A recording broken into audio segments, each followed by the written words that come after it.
I know, it's late for a top 10 list of LGBTQ plus books. Last month was Pride Month, but we really should be reading books by LGBTQ plus authors all year long. So I thought I'd give you my top 10 list of plus books now. Hello, welcome back to Bookish, and welcome to a video where I'm just going to real quickly run down my top 10 LGBTQ plus books. To be on my list, you have to have been a book that I read, and you have to have been a book that made an impact on me. So I'm going to start off with books that I think people might consider to be LGBTQ plus classics, then go to some books that are probably might be considered modern classics, and then some fairly modern books that I've read recently, which I think really made an impact. So for the two kind of classic works of LGBTQ literature on my list, I have chosen Morris by Ian Forster, kind of a classic story of a young man growing up with family responsibilities. It's clear to him that he is supposed to marry, have kids, carry on the family name, but he's gay. He's in love with essentially his best friend who he meets at college. They have a dalliance of sorts which is never fully consummated, and then he is disappointed when his friend, his love interest, marries and settles down to traditional life. And then he finds himself involved in other relationships, and he has to make these really difficult decisions about what he will do and what he won't do and what his obligations are, and what is his obligation to himself, etc. And it really ends up being, I think, emotionally powerful at the end. I'm trying not to give as much stuff away in books as I would normally do in my videos.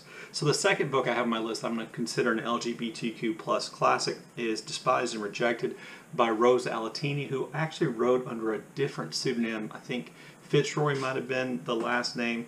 This book tells the story primarily of two young people who do know each other. One is a young man who is a musician, and he is a closeted gay man, looking not perhaps to be a closeted gay man, and also he is a conscientious objector to military service in World War I, which kind of complicates his life in all kinds of ways. And another is a young woman who is attractive and whose parents are putting pressure on her to marry a man, and yet who has realized early on that she is in fact a lesbian and doesn't want to marry a man. And again, kind of like with Morris, these two characters are put in positions where they have to make kind of decisions about whether or not to be who they really are, whether or not to conform for the sake of getting along, for the sake of perhaps wealth, for the sake of comfort, for the sake of not going to prison, those kinds of things. And I just thought it was a really good book. It is the version I've read was published by Persephone Books, and it's one of those kind of lost classics that Persephone likes to publish. So the next two books on my list I'm going to consider kind of modern classics, and they're books I've talked about on my channel quite a bit. The first of those is Tales of the City by Armistead Maupin. This tells the story of a group of young people who live at Mrs. Madrigal's apartment house, and they fall in and out of friendships with one another. They have love interests, and it just really is, I think, a really kind of, it's not that it's not serious, and the serious things definitely do happen, but it's really kind of a joyful look at young people and their lives, and attempt to living their lives and figure out who they are and live their lives in ways that they can respect, and the pressure that perhaps again, conformity can put on people who are involved in marriages, who are involved in these relationships. I just thought it was really, really kind of delightful. I think kind of one of those really important works of late mid-century, perhaps, gay literature. And the next on my list, I couldn't, avoid putting works by James Baldwin on my list. My favorite book by James Baldwin is Another Country, which really explores really complicated relationships between between gay men and women, between married couples and bisexual men and women, and it just really is this kind of powerful look at race and sexuality in the United States of America, right around 1960 or so. It's interwoven with a great story involving jazz musicians and that world, and has some just really indelible, wonderful characters in it, some tragedy. It gets a little bit bogged down, I think, somewhere in the middle, but I think it saves itself. Shorter than that would be, of course, Giovanni's Room by James Baldwin, a story, again, of a gay man who is living as a heterosexual man. He's engaged to be married. He engages in sex with both men and women, but clearly his sexual desire more is focused on men. And he lives for a time with an Italian bartender who works in a Paris nightclub bar, which is at least LGBTQ plus friendly. And the time that he and this young man spend in their room, spend in Giovanni's room, and the relationship that develops between them. There is just some absolutely gorgeous writing and some real pain and misery in this book, and it's just really a great book. So those are kind of my four, either classics or modern classic LGBTQ plus novels. And the others I have are far more recent, and you're going to recognize some of these from other videos and other lists that I've made. So next on my list I have Cantoras by Carolina de Robertis. De Robertis is an author and a college professor, and this novel is set in Uruguay during a time of dictatorship that was incredibly repressive, and it involves a group of women who are lesbians, who have relationships with one another, who fall out of those relationships with one another, who decide that they want to buy a beach house in this kind of remote beach area of their country. And it's set up to be this kind of ideal where they can go and live and love however they want to, but of course that repressive regime and the reality of the society in which they live intervenes to tragic ends in some cases. But it's just a really powerful, I thought, really beautifully written and well-told stories with some really vivid characters and some really kind of complicated lives depicted on the page.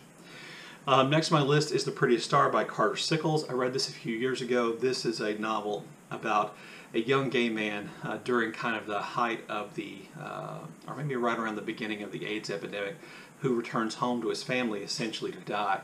And he runs into rejection by his community, by his family, who are unwilling to take him in. He ends up, relying on his grandmother and a friend from New York City who comes to take care of him. And it really is the story about all the ways in which society, I think, really abused gay men who ended up HIV positive, and how little compassion was shown to them, and then kind of how much regret I think that many of those people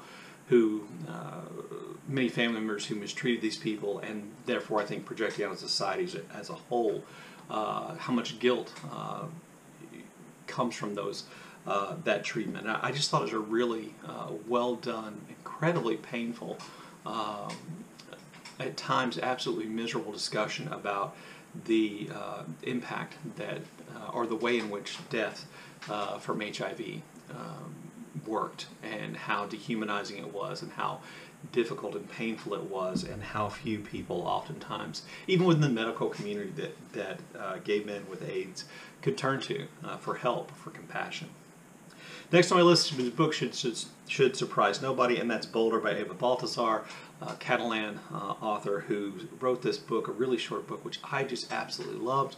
The main character, Boulder, is a woman who essentially decided that she could live without relationship with anybody else. She goes to work on a freighter working off the coast of South America as a cook, and she slowly teaches herself to cook.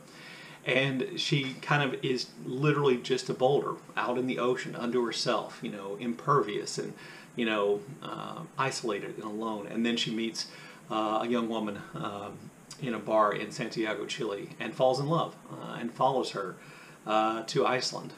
And their relationship is rich and loving and beautiful. And then the woman that she's fallen in love with decides that she wants to have a baby. And this creates a crisis in their relationship, which I won't go into much more detail about, but just a really powerful book and just a great character. The next book on my list is Nevada by Imogene Benny. Benny is a trans author, and she wrote this book about a young woman, I believe her name is Maria, who is a trans woman living in New York City, working in a bookstore, and the character has finally been able to kind of live her life as a trans woman, or as a woman, less and less under the notice of other people. She's recognized as being trans less and less, so she feels like she's got it all figured out. But we can see, I think, the the fragility of that life that she's created. I think this offers great insight into the trans experience. At least that's from my perspective. I thought it did. But it's not a book trying to teach us a lesson, or not a book trying to necessarily create political movement or action, but it is a book in which this character is incredibly human. She is kind of a hoot. She is difficult to deal with. She's not a great friend. She's not great in relationships. And in the end, she decides that she wants to go west to California, Nevada, and out there she meets a young man who may or may not be trans, and they have kind of a friendship, which, you know, it's just really kind of madcap and weird. And there are lots of really fun elements to the book, and I just thought the book was really, really enjoyable. Next on my list, speaking of enjoyable and yet painful, was Daryl by trans author Jackie S. This book is just, it's almost indescribable. Daryl is our main character, and he's a cuckold. He gets pleasure from knowing other men are sleeping with his wife.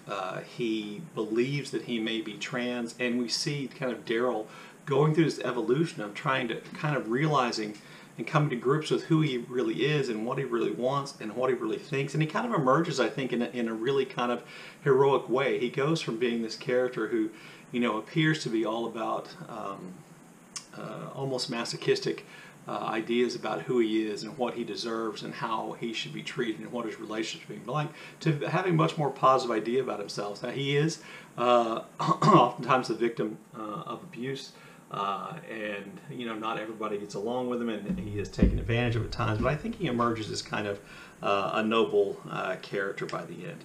And then the last book on my list is The Death of Vivek Oji by Kweke Emeze.